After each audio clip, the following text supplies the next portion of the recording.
Namaskar. Welcome to Saturday evening English session of P Guru's English. And what we are going to talk is a lot of things, maybe 10 odd. The first thing is, what is the Bannu crisis or what is the Bannu debacle about?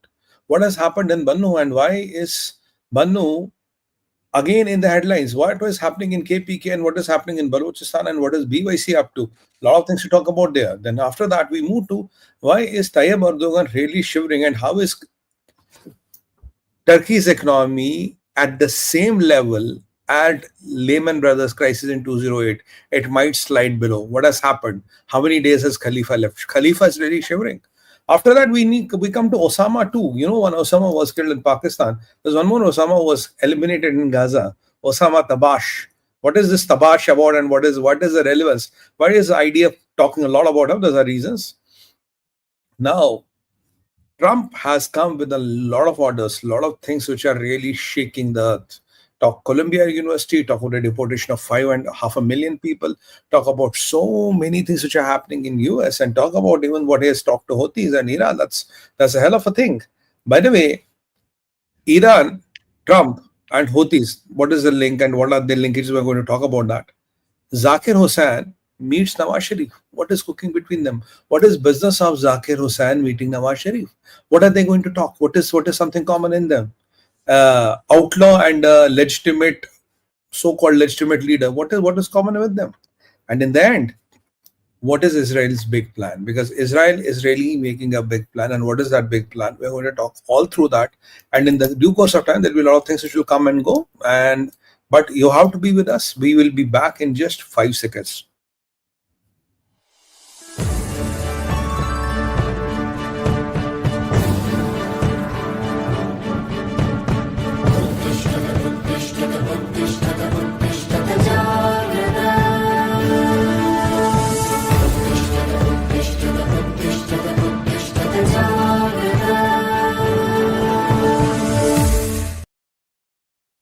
Namaskar. Never a dull moment and Bannu Crisis has flared again. You remember, viewers, 2-3 weeks ago, there was a huge incident there.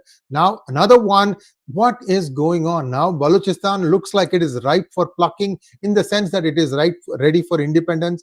A lot of other things are happening in the background. We may not be able to share with you, but you can sense that.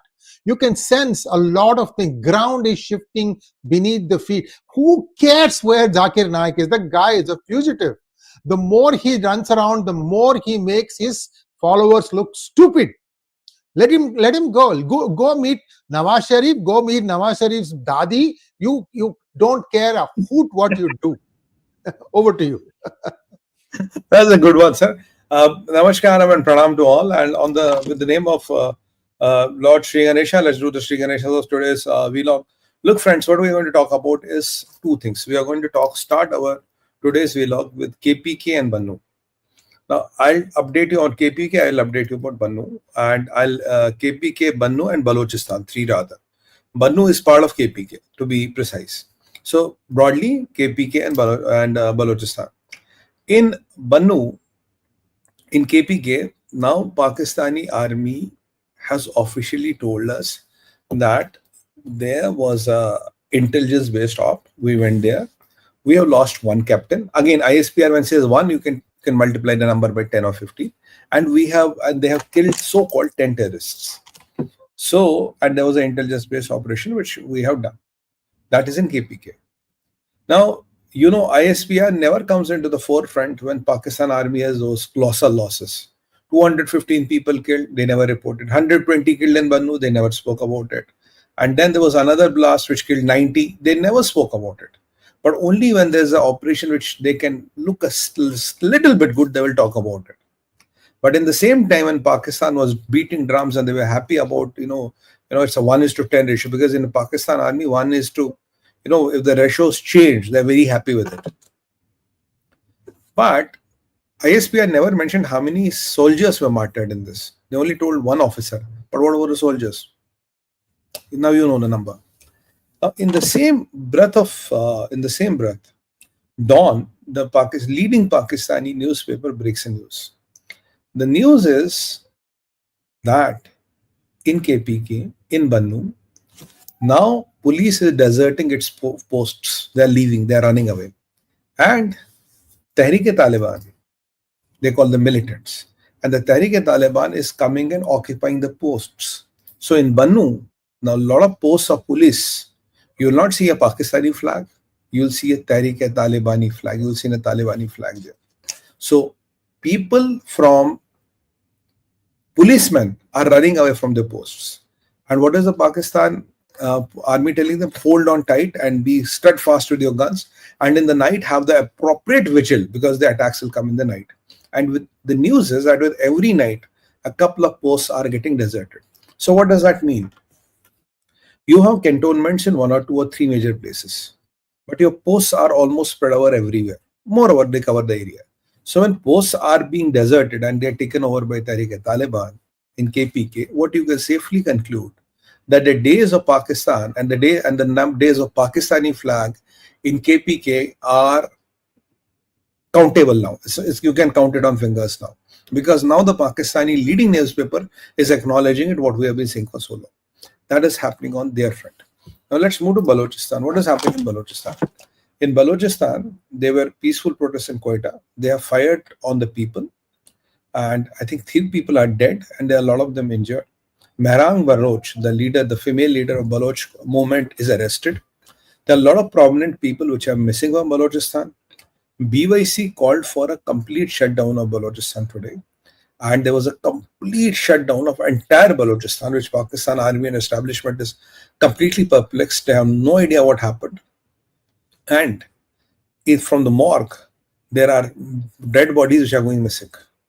Now, there are 2 sides of story to it. One side of the story is that Pakistan army says there were bodies of BLA people which were killed by them, and the BLA one notion of the story is that the BLA forces raided the hostel and they took the body of their martyrs and got away with them. So we don't know which part of it is true, but their bodies have definitely disappeared. That is true. So even the morgues of Pakistani, the morgues of Pakistani army or Pakistani civil hospitals, wherever they are keeping the bodies, are not safe. So this movement of Balochistan, wherein entire Balochistan seems to be going hand in glove with BYC or the Baloch BLA or these all Baloch factions which talk of freedom and liberation of Balochistan. So before it was only Baloches or Brass or these a handful of people. Now today, what Pakistan government is really shattered is to see the groundswell when the people, the common man on the ground, is completely with people like BLA, Brass, and BLC, BYC. These organizations are controlling or ruling the roost. Now, as far as these 3 deaths are concerned, as far as these 3 deaths are concerned and all this is concerned, I mean, I have been very categorical in telling you that Balochis are going to do one big attack again, and these 3 deaths will be avenged, and Pakistan army will have more casualties. And Eid is yet to come. Eid is yet to come, and Eid is not going to be EID. This time it is going to be IED. Only the I replaces E and E replaces I. So that is what the Eid is going to be. And we are waiting for the Tehrik-e-Taliban to strike. So total sum, Balochistan and Tehrik-e-Taliban is slipping out of Pakistani hands. And the people have revolted against Pakistan. And if we look at the politicians of Pakistan, there's no head and tail of money. There's no where the money is going to come from. They have no idea what the next meal is going to come from. With such a debacle happening, Shahbaz Sharif chooses to meet Zakir-Nawaz. She sir has a point, and I'll come back to the subject, sir. So, two things. I'll come back again after you finish on this topic, Sumitji, because we have some information that is very related to this, and that will come after we have loaded some things. First thing I wanted to tell you was that in this whole crisis, when you say Tehrik-e-Taliban, did you mean the Tehrik-e-Taliban Pakistan, the TTP? TTP, right? The reason it's important is because, see, there is this story that is doing the rounds on social media that there was a side letter signed by America with the Taliban in Afghanistan when they were leaving $80 billion worth of equipment. What the side letter, again, I have not seen it, but the contents go like this. America said that you keep this thing with you. We will take it whenever we need it, and or we will tell you to give it to XYZ. Basically, you take care of Bagram. Bagram is where most of the stuff is believed to be there. Now, what we are also hearing is that all this stuff is that Pakistan is being cut to size. So somewhere America is playing a very clever game, because America's name has not come in all these things. Everybody's saying Tehrik-e-Taliban Pakistan. And if you go inside and look at what TTP Pakistan, Tehrik-e-Taliban Pakistan is, this is the segment of Al-Qaeda which was left in Pakistan after they after 9/11 they started dismantling, right?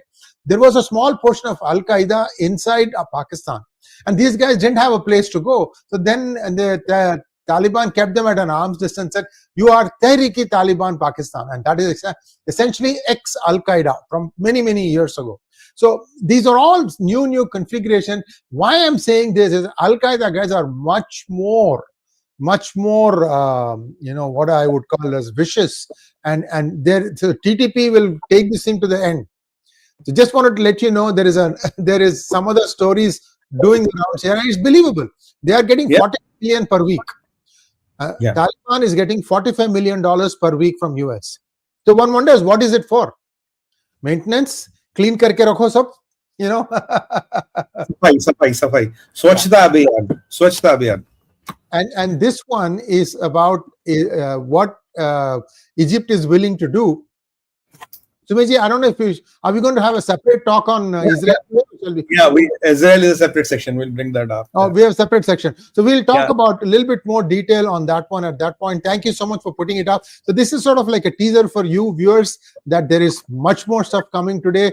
A lot of information. Just like this video and make this thing go viral. Over to you. Now, with this, what is happening is that Pakistani army has kind of told Pakistani government, look guys, we will not be able to hang on for long. Pakistani army doesn't have the ammunition. And let's not forget, Taliban in Afghanistan had given a deadline of 3 to 4 months before they start hitting Pakistani army assets within Pakistan and wherever in Pakistan they are. And other commercial assets and the people who are doing business with this Fauji Tanzim and Fauzi Foundation and all that, they all will be legitimate targets, including contractors and workers. That deadline is ending. Asim Munir knows Taliban will walk the talk. It doesn't matter how much you can cause damage to them or how much they will cause damage to you. But if Taliban starts hitting, you are hit by Tehrik-e-Taliban, you are hit by Bras, you are hit by everybody together. And remember, in Bras, the Sindhu Desh army has also become active, a part of it. So it's a matter of time when the Sindh will be also engulfed into this. So Pakistan is trying to kind of, play it down, saying, oh, everything is okay, or they're just trying to keep mum. Now, why did Zakir Hussain meet Nawaz Sharif? Though India has expressed its concerns and said this is what should not have been done, and he's a fugitive. But, whenever Pakistani politicians or the Pakistani military becomes weak, they find a poster boy of Jihadi Islam. And this Zakir Naik is a perfect, though he's an old boy of Jihadi Islam, but he fits the bill very right. He can be portrayed there and see how we are going to talk and how we are going to liberate the Muslims and how we are going to do this and all that and all that. They are going to talk everything like that on the table. But I'm telling you, this is all a facade. Zakir Hussain, what is his name? Nawaz. Zakir Naik. Zakir Naik is being used just, you have that weight on the pressure cooker. When the steam increases, you just push the weight and, let some steam loose. It's just like that. Now, they have nothing in common to discuss. Zakir Naik is a deadwood for them. He's too old and too useless for them. But for the poster, for the posters and for, selling the churan of Islam, what Pakistani politicians are experts in, they want to get this man and say, look, we are doing about this Islam and we have bothered our Muslims of India and all and all. But besides that, there is no other thing, and India has really registered its protest. I think India did the right thing by registering the protest. And India has sent a message, we don't give a two hoots, you can meet anybody whom you want. And if these people are really serious, they should hold the Zakir Naik. And Zakir Naik is very much needed in a place called Gaza, where all the janazas go out. So when he should be sent on a military plane to Gaza. So that, when the next time when Israelis are looking for here and there, they know where to look for. So I would suggest anybody from Pakistan, I know a lot of them are listening, kindly ask Nawaz Sharif to do him a favor, put him on a military plane, sent him to Gaza because his teachings are very much needed there. That is where the warriors of Islam are really needed. So send Zakir Naik to Gaza. We'll be thankful to you. If you want to send us the petrol bill of the aviation flow, we don't much we don't mind reimbursing you that. Okay, that is about Zakir Naik. Now let's come to from here. Let's move to Turkey. Now in Turkey, there's a very interesting thing happening. Now, we were told, Sri sir, and we were yet to believe that Khalifa or Tayyip Erdogan is the de facto ruler of the Sunni world, and he is the most powerful guy of Europe, and he can do this, he can do this. I always told you, he's all thin here. And his political opponent, who became the mayor of Istanbul, really started giving him shivers. Now, in last 1 month, Tayyip Erdogan has literally put everybody in jail, his political opponents, wherever he could, there's a dissonance or there could be a political opponent, he has put everybody in jail. Now this mayor, who is his best political opponent, because as per exit polls, as per opinion polls, though the elections are 2028, this man will beat Erdogan black and blue if election is held. Now, what has Tayyip Erdogan done? Tayyip Erdogan, I think 2 days back, we talked on the last episode and somebody asked a question. I said, yes, the protests have started in Turkey because of this mayor.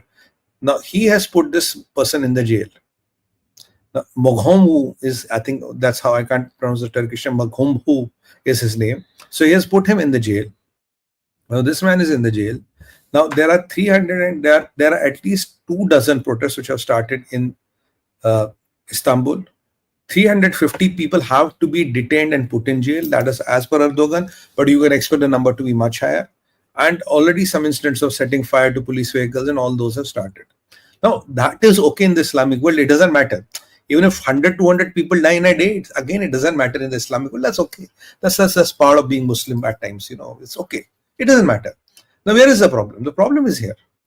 The problem is the exit polls say that this man will replace Erdogan. Everybody in the Turkey knows that. And everybody in the Islamic world knows this. Because, Islam is very opportunistic in a way. Here the selection is by elimination. So even if Erdogan has to be eliminated and a new person has to come, why not? I mean, let's not be loyal to anybody, right? This is not a marriage with anybody. Shadi thodi na ki humne. That's the point number one. Point number two, Turkish currency has fallen by 6% in 2 days. The interest rates in Turkey are at 46%. They increased by 7 or 8% overnight. 46%. Inflation in Turkey for last 18 months, Erdogan said, I'm doing good, I'm doing great. And you know what is this good and great inflation? 42% only. Matra 42%. Only 42% is doing it. He's doing great. His economy is booming and blossoming and, he's going to take over the whole world. Now with this, the inflation is supposed to go beyond 46%. Repo rate of the interest rate is only 46%. Stock markets have crashed. Lira almost crashed. They had to stop the banks in Turkey so that they could kind of prevent it. And the government had to sell, I think, between yesterday and today, around $10 billion of forex, what usually they don't have, to kind of save Lira from nosediving. The experts say Turkey's position is more volatile than what it was at 2008 Lehman Brothers crisis. It is more volatile than that. And if Turkey continues like this for a couple of days, na bajega baas, na rahega baas, na bajegi basuri. Na hoga dhai man tel, na radha nachegi. So in the English, what it means, when there are no eggs, no chickens will be hatched. So Turkey is reaching a situation, no eggs, no chickens will be hatched. So it's as simple as that.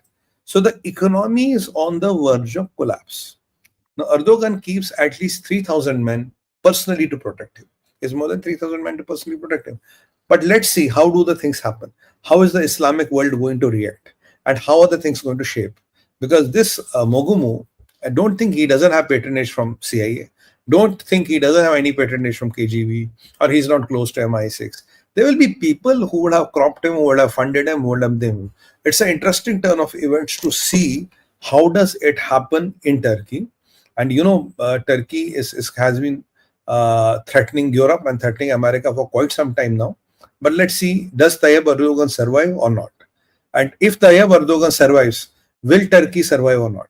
And if Turkey and Tayyip Erdogan both survives, will the people of Turkey survive or not? That is, I really pity you guys. You are good people, but I mean, if you have this man as a leader, God save you, at 46% interest rate, 46% interest rate, and 42% inflation and counting, and your economy is at the perils. It's just going to fall in the sea. You're just on that edge, 1 millimeter away from the water.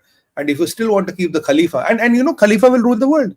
Khalifa had this dreams of Islamic Caliphate, ruling the world, uniting all the people. And where was Khalifa last month, sir? Did you forget that? Arey sir, Pakistan mein, he went to Pakistan to do that, some inauguration of some Pakistani games and all. Only one world leader who entered Pakistan, and he's the only leader for which Nawaz Sharif and Zardari both came to receive him on the airport. You see, Pakistanis are so brilliant. Your prime minister and president went to receive the man which was breaking all the protocols, and this man and his country is literally down the drain.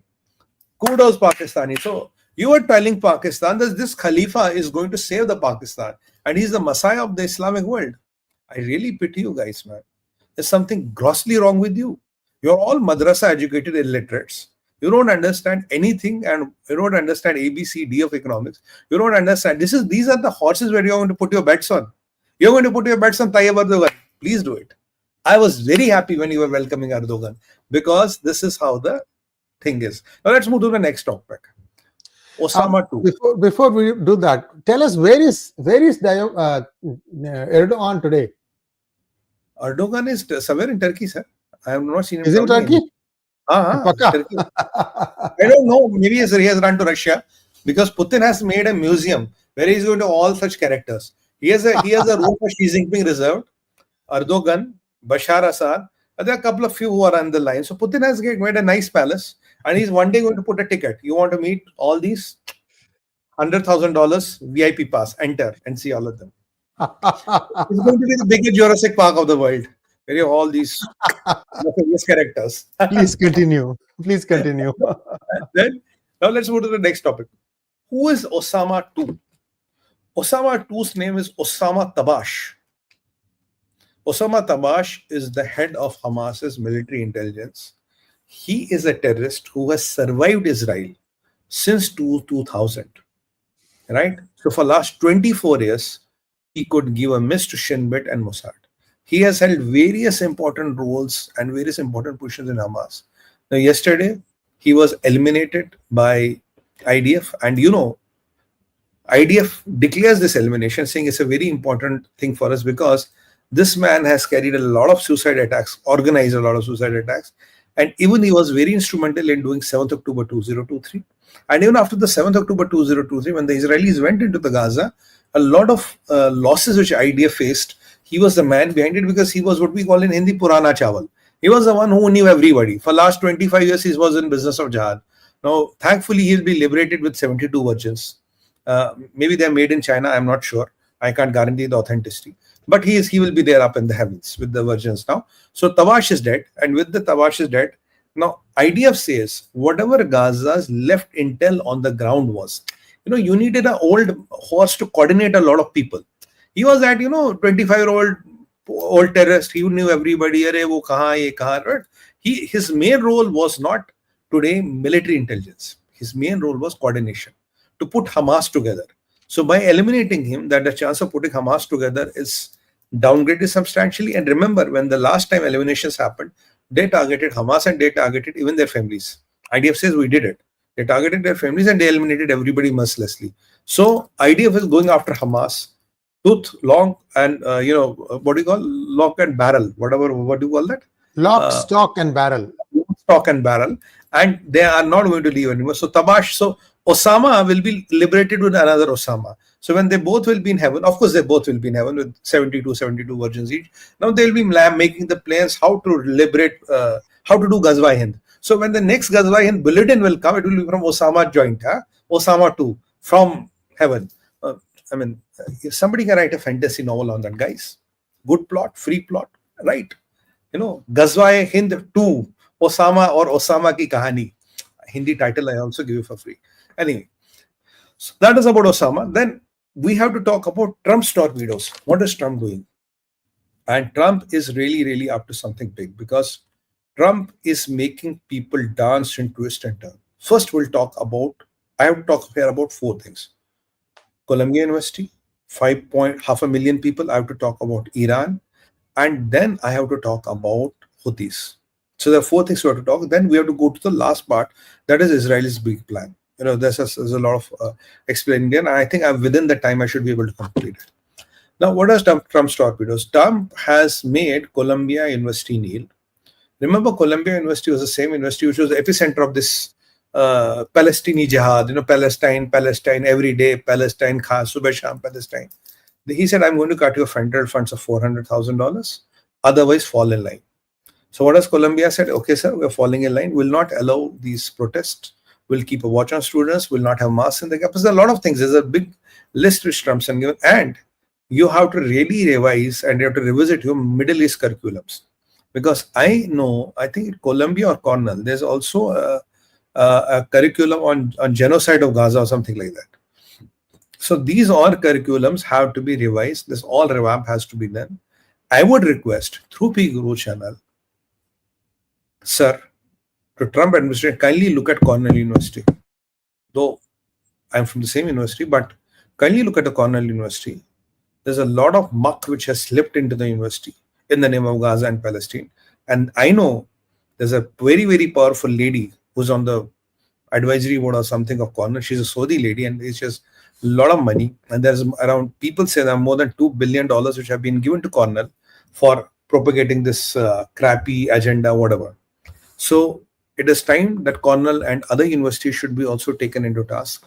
But a lot of people are saying, oh, the academics are being, academicians are being attacked and all that. But that's not the case. But in US, Trump is meaning business because colleges of US and universities of US, which are a great asset of US, we are systematically degraded and degenerated into the workshops of jihad. Now, happily, Trump has come and acted. Now, after one university follows and if a couple of other universities are taken to task, I think this muck about Palestine and all will go. And Trump is already saying, if you have affiliations and inclinations for Palestine and all, we'll let you go. You can be deported. And then the Indian, what is his name? Some Suri Khan, some so-called we have a question on this. Sumitji, we have a question on that particular topic and we will address that at that point of time. This person is married to an American citizen, but she is from Palestine. She's from Gaza. Yeah, that would be interesting. Yeah. So anyway, this is what is happening. So the second thing is that there were around 500,000 people from Venezuela. I think Venezuela and 2-3 more countries which were in 2022 came. They were given some temporary permit by the Biden administration. They could work in US and the permits will be renewed and all. So Trump has said, okay, by the April this date, all the permits are cancelled. Now you have a month. Otherwise, you have to leave the country or you will be deported. So there are around 500,000 such people whom the whip is being cracked. So Sri will add on to that. Sir. There's a rider also. If you don't self-deport and if you are deported manually by the United States, then chances of you are ever coming back to US, even for a visitor's visa, are at risk. They are saying that essentially it goes into your record.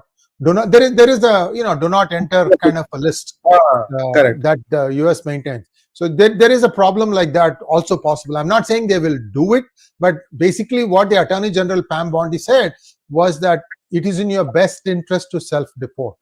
Basically, why I'll tell you, there are 11 million to 20 million, depending on who you talk to. Illegals have come in the last 4 years. Okay, it's impossible for US to spend the money to send all of them back to their homeland with the assumption that they will get the money from the receiving country. Many of these people will not pay any money. So what US is saying is, okay, so you came in on your own, now you leave on your own. If you don't leave on your own, if we catch you, then this is what's going to happen. You will never ever be able to return back to the United States. They have also, there was a thing called CBP-1. This was an app that illegals could use from anywhere in the world to set up an appointment at the entry point into US. You know why? I'm an illegal. I'm coming in because I want to have all the benefits. Yeah. Free medical care, $2,000 per person per month. So if 4 of you came, 8,000. Sir, this is more money than what people make. and you forget one thing, sir. 5-star hotel accommodation included. And that too. Free. Hotel Roosevelt, for which Pakistan got paid a lot of money. $200 million, Hotel Roosevelt. Wow, what a life. What a So, line, so huh? this is not going to be easy, and this is going to be painful, and many people have no choice but to leave. This is, by the way, my prediction. I'm not a lawyer. I'm not a jurist. I'm not a judicial person. My prediction is that the rulings that are being given, all of this can be overridden according to the reading in the Constitution. My little reading, I could be wrong, of course, is that even if Supreme Court gives a directive, you cannot do it, Trump can still override it. You know why? Biden did it just months ago. And there is one thing, I was reading something about the U.S. Constitution. There is a provision with the president, like that. This we talked about Biden's drop down authority, wherein he used this money, where he had president has a discretion to give this money at the time of a war, like a situation to anybody in the American interest. So likewise, now Trump has a power. If he considers this like a warlike situation, and that warlike situation gives him special powers, which even the Supreme Court of America cannot challenge. So if he uses that authority, he can deport anybody if he wants. So it's a question of, does he want to kind of turn that page of the rule book or not? So there is a provision. Even you're right, sir. I was reading about it. There's a provision which he can use and deport anybody. Supreme Court cannot interfere. So there's an interesting turn of events there. And third thing which I want to talk in this is that, when Houthis were bombed, I was watching that Trump was watching on a big screen. I remember Prime Minister Modi watching the surgical strikes when they were happening. So when the Houthis were getting bombed, Trump was watching in his office or wherever, in his drawing room or wherever, wearing a Trump hat. Now this Pentagon, what do you call this? I don't know which authority has released some pictures of Trump watching the strikes. And Trump has very clearly said any strike by Houthis is funded by Iran, is a strike by Iran. And there's a lot about Iran we're going to talk about in the next section. So Houthis are being constantly bombarded, and Houthis will be bombarded till the time they have any capability left to strike back America or American interest or anybody in the Red Sea. So it's a very clear line to keep on hitting them. And last night, I think these B-2 bombers were used for the first time. B-2 bombers were used for the first time. They hit Houthis very, very hard. And there's a lot of connotation and a lot of theories which are around it, which we are going to talk in the next section. Now, the next section is our Israelis' big plan. So here everything comes in. Now, what are the big plans of Israel? Now, you see what is happening. There are two things which are happening here. The first thing is Trump sends a letter to Iran. And who takes it? There's a UAE ambassador to Tehran who takes the letter and hands it over to Mohammad Parkazin. That is the letter from Donald Trump to you. Parkazin sees the letter, says, "Oh, I will not fight, will do all the usual rhetoric, inshallah, mashallah, alhamdulillah." And the story falls. Then Abachi also tries to do this. The last episode we told that Abachi is saying that there's an opportunity and threat in the letter. Let's dissect between the opportunities and threats. Now, Khamenei said, okay, Iran can make the bomb. We are not just making it because we don't want to make it. Otherwise, it's just like taking the pen out and putting it back. And that's how we can make a nuclear bomb. Now, what has happened? Now, there is a confusion. The confusion is a lot of people think, why is Trump giving this olive branch to Iran? If you are saying that we'll dismantle Iran, whatever Houthis do is done by Iran, and why is Trump giving an olive branch to Iran? And what is Benjamin Netanyahu doing? Now, if you see them differently, Sri sir, you will see two different things. But if you join the dots together, that's what we do and what we kind of specialize in doing, you will see a very clear pattern. I'm going to explain that pattern to you and to the viewers so that you can see it. Look, when Trump and Netanyahu started this thing, Trump said, you do what is good for you, right? Trump constantly started talking of peace, peace, peace, peace, peace, peace, peace. What happened? You spoke of peace with Hamas. You got a few people out. Balance 24 possible Israelis. My heart goes out, may not make it. And the one or two American Israelis, they may again not make it. But what happened after that?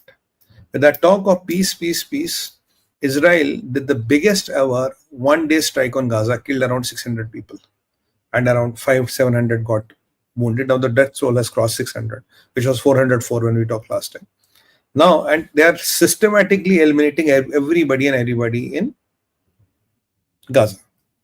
Now, we have seen that Arab League got together along with UK, France, Germany, and Italy, and United Nations Guterres. They say, no, nobody will leave Gaza. We'll put $53 billion and all that. Well, they were making all their fancy plans of having a port, a airport, and a seaport. Israel goes and bombs and does the worst ever strike, ever single day assault in Gaza. And now Israel says, if any damage is done to Israel, I'm going to take land in return of that. So there will be permanent land which Gaza will lose if a brick moves in Israel. So Israel has changed its stand. So Trump, okay, peace, that has been talked about. Exactly what did Benjamin Netanyahu do? Benjamin Netanyahu, first with the help of Biden, then when Trump came into power, they eliminated Hezbollah. Hezbollah was gone. They eliminated Assad. They did a deal with Putin. Putin moves back. They get rid of Assad. Assad is gone. Now they went after Hamas. Hamas was partially dismantled. Now Hamas was partially dismantled. So we have Assad gone. We have Hezbollah gone. We have Hamas partially dismantled. Israel went and occupied southern Lebanon up to Tahiti River. They have not come up. Israel went and took Syria almost up to Damascus, almost 10-15 miles away from Damascus. They have not withdrawn. Forget the buffer zone, right? And Israel goes and does the most lethal strike on Gaza, right? Now, with this happening, Sachin Bhai showed us a poster that Egypt has suddenly come and said, I'm ready to take 500,000 people of Yeah, we'll show Gaza. that now. Yeah. Now, Egypt is willing to temporarily absorb 500,000 people of Gaza. Now, it is not temporary. It will be permanent. Now, Fatah al-Sisi knows his days are gone. Because we discussed that if you pull that $2 billion, which they are getting 1.73 billion and 2.03 billion, and all the military support and all, they are gone. Now, after this strike of Israel after the strike on Gaza, they exactly know Trump is not going to stand, because Trump has clearly said, if you don't want to leave, I give you an opportunity. You want it, you don't want to leave, okay, the hell will break loose. And he told Hamas, hell will break loose because you have not let the prisoners go. Now, the Islamic world is terrified. They know Trump means business. He may talk peace, but what is the Trump's strategy of peace? Is to buy time, is to keep you engaged. He may not really mean peace. He's just trying to keep you engaged. He's trying to keep you engaged. What is he doing now? With Hezbollah dismantled, Hamas kind of partially dismantled, and now you have here these Houthis, which are kind of which are being work in progress. He's talking peace to Iran. What does Trump want right now? Trump wants not to fight too many wars at the same time. Now, how are the things holding up? Look at what is happening in Middle East. Suddenly, after that posturing of Fatah al-Sisi and writing letters to, Fatah al-Sisi wrote a letter to Trump saying, oh, good, Mr. Trump, and our vision worked and we're jointly going to do this and that. Now, look at Fatah al-Sisi. He has taken a U-turn because he knows. I told him and I questioned him last episode, you are responsible for these deaths in Gaza because Trump told you to take people you are not willing to take. If you would have taken people, they would have not died. You refuse to take people, that's why they have died. And you are trying to be a messiah of Islam. Let's not play that game. You are not one. Now, what is happening here? Now, Israel has went. Okay, Israel has went and they have attacked. You know which? They have attacked 2 air bases in Syria. Why is it Israel attacking Syria? Because these 2 air bases could have had any amount of threat value to Israel. So Israel goes and attacks 2 air bases in Syria in last 48 hours. And Israel says, look, those 2 air bases could be a threat to me. Jolani's men and Lebanese had a standoff at the border. They were firing and killing each other. A couple of men died, but that's okay. In Lebanon and Syria, a couple of men don't mind. It's absolutely fine. No problem. Run of the day. Now, after hitting 2 air bases in Syria, Israel yesterday went and hit targets in South Lebanon. Now, Lebanese Prime Minister wakes up and says, hey, you want to pull my country back into war? I told him, hey, buddy, you were never out of the war. You were always in the war. What do you mean you want to pull my country into war? You were always in war. So, Israel is hitting South Lebanon. Why? Because after Israel hit Hamas, so Hezbollah, whatever was left of them, they got worked out. They say, oh, these Israelis are they're killing Muslims and now we must take a revenge. Hezbollah fired a couple of missiles on the northern Israel, which were intercepted. But what did Israel do? Israel said, okay, we are going to come and hit you. Then Hezbollah backs out, so we didn't fire the missiles. Now suddenly, Then Houthis on the other side wanted to fire a couple of missiles to Ben Gurion airport, which did not come. So then the Houthi general issues a video, "Oh, no airline should fly there. We are warning you," all the crap. So now Israel says ceasefire in Lebanon will not hold. I will not leave the land because the Hezbollah has fired missiles on me. I cannot let people of Israel be targeted by Hezbollah's missiles. So Syria, you go and bomb 2 air bases. You are not leaving Syria. Lebanon, you go and start bombing Hezbollah. You are not leaving Hezbollah. And Gaza, whatever you have captured, you are not going to leave Gaza. Here, Trump is constantly bombarding Houthis and dismantling them. And what is Khamenei doing? Khamenei says Houthis have no relation with us. They are not part of us. Houthis are working independent. If somebody says Houthis are part of us, well, we don't know that, we don't know them, we don't know them. So Khamenei is also feeling the heat. And in the meanwhile, Khamenei says that if Trump thinks he can come and attack Iran, he will have a slap on his face. Nobody can do this. It's all Islamic rhetoric of a clerk. And and there are a lot of MPs, Iranian MPs, and also that to America, that to Israel, and all the kind of crazy things they keep on doing, which is everyday business. But what if you look at when the Trump came into power, or what happened by now? Hamas gone, Hezbollah gone, Bashar gone, Gaza dismantled, Egypt taking the bait, taking half 500,000 people of Gaza. They are not 500,000 people. There, I think. There are around 20 lakh people in Gaza, 2 million people in Gaza. So 500,000 Egypt has already agreed. It's a matter of time Jordan will agree for another half. And they will be, and otherwise Somalia and Sudan are being talked. So Gazans move out of the Gaza, Trump gets a base there. Trump is busy dismantling Houthis. When the Houthis are dismantled, you have no Bashar, you have no Syria, you have no Hamas, you have no Hezbollah. Now who is left? The only person who is left is Iran. So by the time you're playing this game with Iran, oh, peace, let me send you a letter, you respond with a letter, you do this. And Trump has given you anyway 2 months to say either do it on my terms or we'll do it militarily. And if you look at the logical sequence of events, what I narrated to you and what I tried to explain to you, Trump does not need more than 2 months. So Trump does not need more than 2 months. So Americans are building up their arsenal in the Red Sea. Americans are doing everything. Americans are trying to pump more oil. Americans are trying to do everything what works in their best interest to have the house and the economy moving. And America has got the ace rival of Iran on their side. Who's the ace rival of Iran? MBS. And where all the meetings are happening? Riyadh. They are not happening in Qatar. Mind it. Trump does not trust Qataris because Qataris play both the sides. So Trump doesn't trust Qataris. He's doing it in Riyadh. And if he's doing it in Riyadh, he's doing it in a purpose. And his bonhomie with Putin is remarkable. Putin is not going to intervene anywhere. So if you look at the Trump scale of things, so a lot of people think he's giving olive branch to Iran. No. He's using this tactic to buy time, to engage Iran, and Iran foolishly will do everything and will give Trump all the things what he needs. But if you look at his karma, he's dismantling everybody one by one, one by one, one by one. Imagine tomorrow, Hamas gone, Syria gone, Julani useless, Assad gone, Hezbollah gone, and Palestinian Jihad, which is being taken care by IDF as we talk. I think yesterday they eliminated one of the biggest commanders. Now, the only person which they need to tackle in the whole of the Middle East is Iran. And when Iran being surrounded by everybody and Russia is not intervening, China will not dare to intervene. So how much time do you think Khamenei has? So Khamenei doesn't have a lot of time. And now Khamenei will be crushed by two forces. He will be crushed by Israel and he will be crushed by Americans. And if he tries to become too smart or act too much, then the allies and all the related and the other aspects of the American defense will start kicking in. So basically, Trump's strategy of this diplomacy is nothing. It's just a ploy to buy time. That's what Trump is doing. And let's not forget, guys, Middle East still has a lot of oil. And let's not forget, in Syria, Kurds control the part of the Syria where all the oil is. And still 2,000 American Marines are deployed there.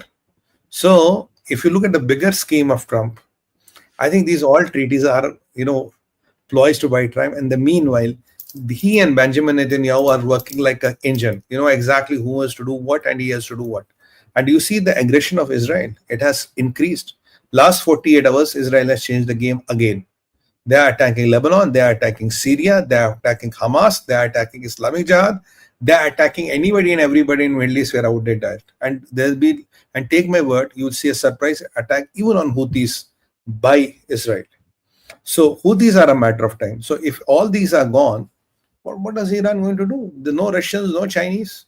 You are going to succumb to the pressure. Either the Mullah regime will go or Mullah regime has to be eliminated. So, and if you think Islamic Revolutionary Guard can protect Iran's assets and all, let's not kid ourselves. We have seen Salman Hussein's Revolutionary Guard also. We've seen Iran's Revolutionary Guard also. They are no match to the firepower. And with new and new equipments and new things coming to the picture, I think it's a matter of time before Iran will also fall. Time is helping Trump. Time is hurting anybody else. So if Zelensky would have even done a deal 2 years back, he would have gained much more ground than what he's going to gain today. But, by the way, I have to mention one thing. Last episode, I told you that Zelensky will violate the ceasefire. And exactly that night, he violated the ceasefire. He sent a lot of things. 5 minutes later. 5 minutes after he talked to Zelensky. Yeah. He will violate the ceasefire. I know the man. You have to see the mentality. He will violated the ceasefire. And now I've even told in that episode, there's a very high chance Zelensky will be now assassinated because he has crossed all the limits. He violated the ceasefire. He screwed Trump 5 minutes after talk to him. He tried to take out the Russia's big machines, those Tu-95s and Tu-125s, the equivalents to B-2 bombers of America and all. He tried to attack that base of Russia. That is where the heart of Putin is. So Putin doesn't like it. Now Trump doesn't like it. Let's see what happens to Zelensky. Though today it was not a talk of our discussion, but I wanted to reiterate what I told you that day. He will break the ceasefire. Take my word. And now Zelensky's days are also counted. And let's see how Europe and all behave. We were allowed to have this episode much longer, but I think we're already into 47, 48 minutes. But to kind of stop it here. But I wanted to explain you what is the big game of Israel about. One last thing, Sumit, sorry about that, because we are really running out of time to take questions. One last thing, viewers, just take a look at these two articles. One article that we are going to dwell it in some more detail. We have been talking about this, where we said that the Gazans will have to be relocated. Whether it will be to Egypt or to Jordan is a matter of question. Now they are saying that they are willing to allow in Sinai Peninsula. If you can just zoom in on this one, Sachin.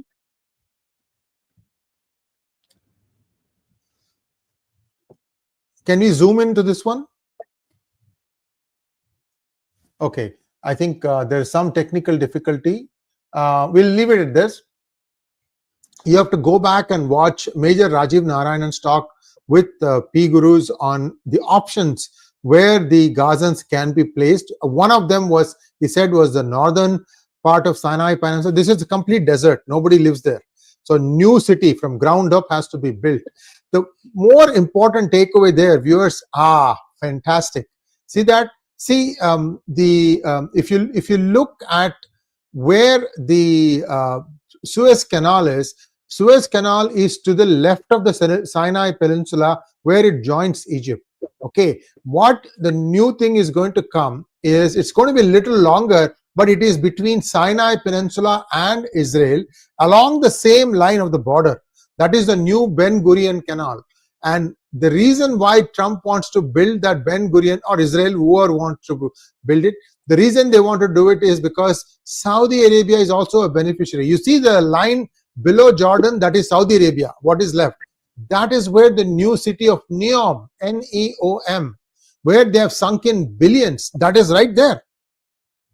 So unless, see, this is the beneficiary here is Syria and the loser is Egypt, because the Suez Canal traffic will stop. Also, there are some limitations to what you can do with Suez Canal. You need a wider waterway. You need more, flexibility with all the things that are going on. So, Ben Gurion Canal, Gaza will be cleaned up. All these things were talked about with talk with Major Rajiv Narayananji. Do go back and look at that. We'll try to put that link in the chat section. And a small request to all of you to like this video. We are actually below par today. I don't know why. I really can't explain. Notifications came, Sumitji, but still we are below par. There's we have so to much like information. Yeah, we are way ahead of the mainstream media. Go ahead. We're much ahead of the curve. You have to like, friends. Otherwise, we're going to have problems. A lot of people will dislike this, a lot of Pakistanis and or others who don't like us talking about the facts, but this is the reality. But you have to like us. Yes. Thank you so much. Let's go to the questions now. And first one is this is getting difficult to All read. the chaos. Kamal Munga, all the chaos that is happening in Pakistan, will that spread to Bharat? No, it won't. It will be born in Pakistan. It will end in Pakistan. It will split the Pakistan. That's all it is going to do. And all of these people hopefully will live respectful lives and will do believe in Geo and Jinedo, not in Ghazwa Hind and that madness of jihad. We hope and pray for that. Next one, please. Mangat Ranga wants to know, what is the reality now? Hafiz Said, they were, oh no, we have already answered this. So he withdrew this question. Next one. Shashi Bhushan wants to know, sir, before Trump oath, we used to get so many ads requesting for donations for Palestinian victims in YouTube. But now all these requests have vaporized. I think it's just a statement. I don't know why. Next one. Sab chamatkar hai. Sab chamatkar. Superman Kryptonite, thank you so much. Planning to buy home in US with 30-year loan. Good idea. I will answer that. Superman, I don't know. You may want to think about an adjustable rate at this point of time, because 30-year loan, which way, fixed or adjustable? I would go with adjustable, but it is quite high right now. I have a feeling, this is a gut feeling, okay? I don't know. The gut feeling is that many houses that big financial companies have bought and were keeping it in their inventory but not offloading it in the market, I think those things will start coming out. This is directly related to what is going to happen in Ukraine. The story is like this. In Ukraine, it is believed that many of the big companies from US gave loans to people whose areas are now occupied by Russia. So they'll say, what loan? They've already built their houses with these loans, but nobody may be able to pay. That's one. Second problem is companies like, the big companies, they have bought very rich agricultural land with some sort of guarantees from Ukraine. But if Ukraine doesn't have that land under its control, what happens to that promise? If Russia occupies it, what happens to that promise? So here, Trump also is playing a very clever game. Says, deep state, you need to be taught a lesson. You understand what I'm saying? So he's telling Putin, stop. On the other hand, keep going. Chalu rakho. Next one, please. Punch B wants to know, Mr. Sri Iyer, will Baluchistan become another Bangladesh, later backstabbing India if we help them now? I don't think so. Balochistan is only 70 lakh people. It's not a very big populated area. Plus, they are more tolerant. They are more moderate. Look, don't take anything for granted. It's much easier that way. Help them, and only when they ask, and they have to ask nicely, and always get something in return. Don't give it free. Never ever give anything free. Give something, get something. That's it. Correct. Absolutely right. Yeah. Sri Raghulan Kuhadasan wants to know, let's just say for assumption's sake, Israel manages to eliminate the entire Hamas and its network. That doesn't mean all is well, but that ends well. Hamas is an ideology that will live on. It will if the Gaza is still occupied and ruled by Hamas. If Gaza is not occupied and ruled by Hamas, and it is occupied and ruled by United States of America, then it will be a different far-fetched thought which won't be able to bother you so much. But if Hamas is next door, then there's a definitely problem. Yes, this Islamic Jihad is ideology. It won't go so easily. But again, it depends on how far they are from you. Next one, please. Umakant Vaishnav wants to know, ISI visited Israel. What is happening? This is interesting. I'm not aware of ISI visited Israel because there is some talk in the air. Let's kind of see what is happening. We'll kind of figure that out. Next one, please. Suresh Kumar wants to know, Namaskar, how well educated are the Balochis? Do they have schools and colleges there, or are they have to travel to Karachi and other places for studies? Are they also radical Islamists? No, Balochis are not radical Islamists. If you've seen any of the Balochis, they have not. They don't do this Allahu Akbar and push the button.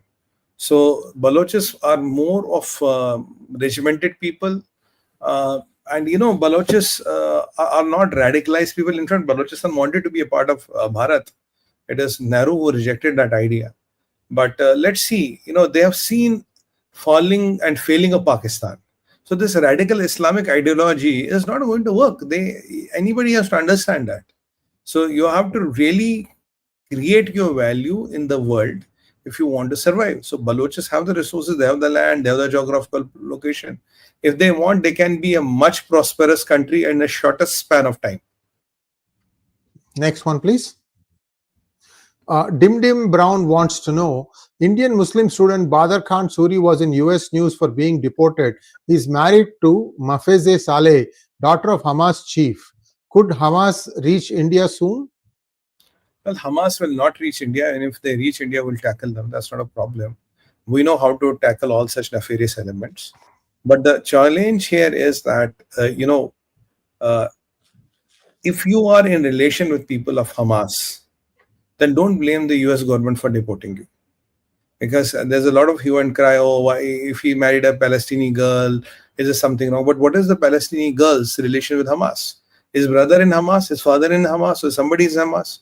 So if you're in relation with Hamas, don't blame the Americans why they are deporting you. So it depends, right? Marrying a Palestinian girl is not a problem, but marrying somebody whose brother, father, or some cousin or whatever is in Hamas and you're very closely knit to the person, then there's a problem. Following Hamas's ideology is a problem. Propagating Hamas's ideology is a problem. And in being in touch with the people who are like those arms and legs of Hamas in US is a problem. So, and at the end of the day, Americans call shots in America. You like it or not like it, they will call the shots. You can't question them why they are doing this and why they are not doing that. By the way,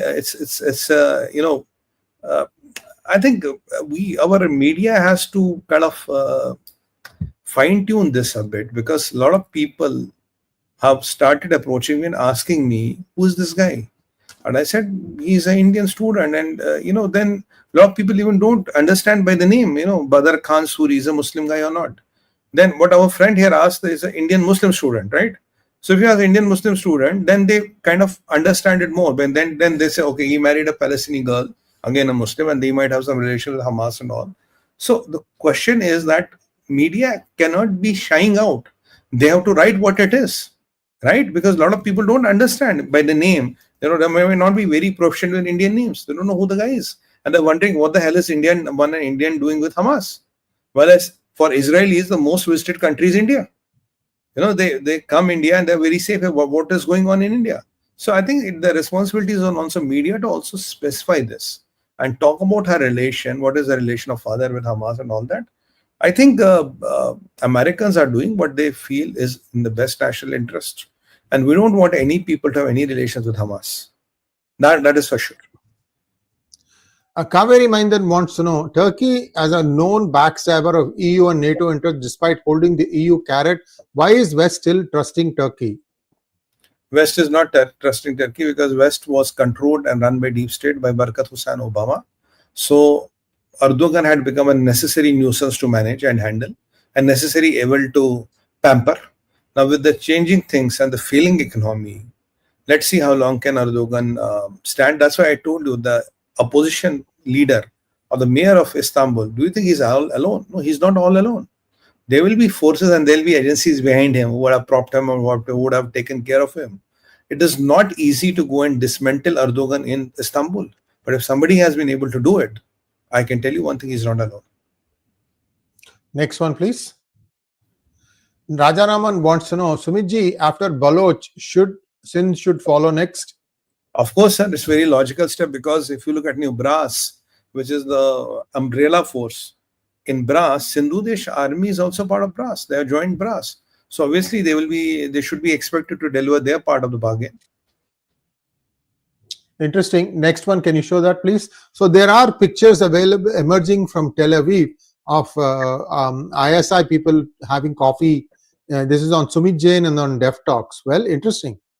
Interesting. I mean, there's nothing. This is a free country, right? You can meet anyone, can meet anyone. So what? Next one. But ISI to me is more dangerous than even the Pakistani army. Yeah. They Then might we want to sell some weapons or something like that. Let's see. Right. Pamax wants to know, sir, solar eclipse is expected to bring in major disasters to America, Canada, and Europe as predicted by Mr. Sumit. But another session with Mr. Karthik to give some guidelines to Mr. Trump is necessary.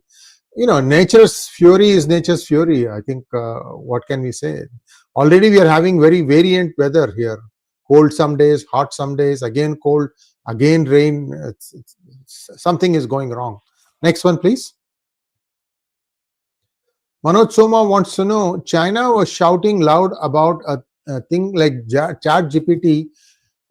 Manas AI is headshot for the world by China. It was called Manas AI. Any connection to our Manu, the first human? Well, we can't say for sure, but as I told you, that China has introduced various flavors of AI, and that DeepSeek was one of them. They have developed various. Every Chinese company is now coming up with a flavor of AI. Basically, it was all last 20, 30 years of work. They have stolen all the GPUs, what we talked in Endgame China, and they were kind of talking about them. So let's see what happens. But I don't think there might be a direct relation, but we can't rule it out. So neither cannot say for sure is there a relation or not. Next one, please. Maithili wants to know, Sriji heard Chinese students in US are being scrutinized and some sent back for stealing sensitive information. I mean, if you're a student in a university, what would be sensitive there? Unless this is like that Fan. You know the story of Fan, right? This girl came in as a student and suddenly she was having all these politicians, mingling with politicians. There are a couple of congressmen now who still can't explain what they did. So, yeah, it's possible. Next one. Rajat, oh my God, this is really hard.